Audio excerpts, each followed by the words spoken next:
motongi godhong gedang nggo sarap alias nggo nasi dagang. Nah ki batir yang ceritanya lagi motongi ayam rempah lur.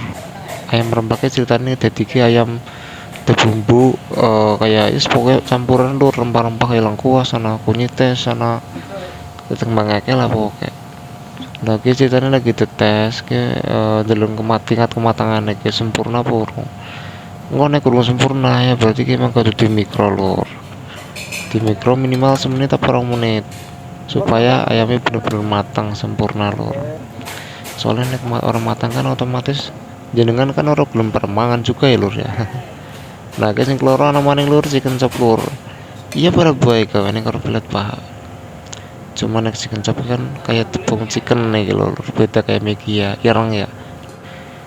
Nah nek chicken chop juga dites maning lur tingkat kematangannya sempurna pora. Oh nek ora sempurna pada baik barang maning mikro maning. Soalnya nek orang matang emang kayak gelem mangan orang matang mangan mentah gue gelem apa. Nah guys wis matang langsung dibungkus atau di take away ya. Kayak kan anu pesanan online.